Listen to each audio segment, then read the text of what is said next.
So that's what was up with the Google. Oh, hello, and good morning, Magic. Today is Wednesday, April 15th, 2020, and we're in for a bit of story time today with Emily Teng. Emily worked on the creative team with Ikoria, working on the Commander 2020 Legends, helping create what those characters are and bringing them to life. So I figured let's sit down with her and ask her what these characters do and their story. First, Emily, though, go ahead and introduce yourself.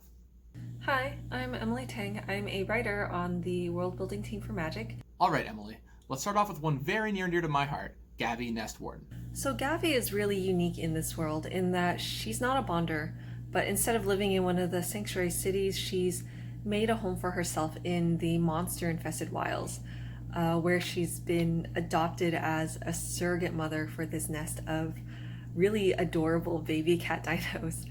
And the way that happened was the mother cat dino had gone looking for prey right before her eggs hatched and ended up being killed by a hunter. And by the time Gabby came upon the nest, the eggs had hatched and the babies imprinted upon her like how ducklings will imprint on people sometimes. And they basically follow her around wherever she goes, and she takes care of them and she protects them from any other creatures out there that would want to eat them. Another front-facing commander in the Ikoria Commander decks is Calamax. What's the story behind this creature? So Calamax is this lightning stegosaurus that creates these, it can generate these huge violent storms whenever it gets annoyed or upset or, really happy.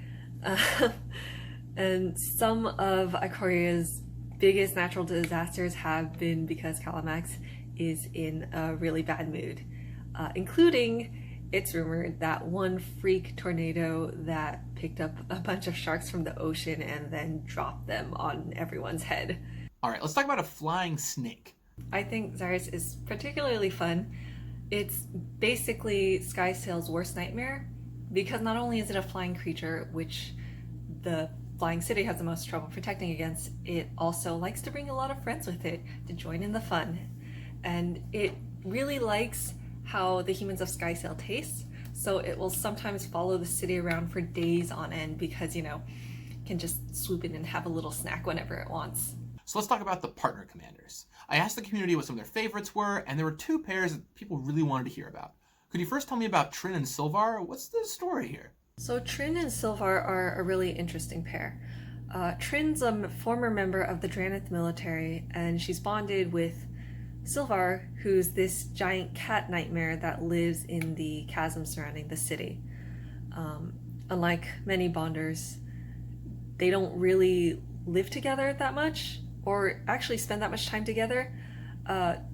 Trin still lives mostly within Dranith's walls, but they both, it's an arrangement that suits them both, because she's really devoted to the city and she really believes in it and wants to make sure it stands for the rest of time. And she's decided the best way she can ensure its continued survival is to make sure it's as strong as possible, which means weeding out the weak. So she'll convince people to go explore outside the city with her and then take them to Silver, who takes care of the rest. And she really believes that what she's doing is right for Dranith and is ensuring the city's long-term survival. And I mean, Silver's not going to complain either. It's getting a free snack whenever she does it. And last, but certainly not least, Broblem and Shabraz. How did a flying sky shark friendship come to be? So Broblem and Shabraz have a really fun bonding story.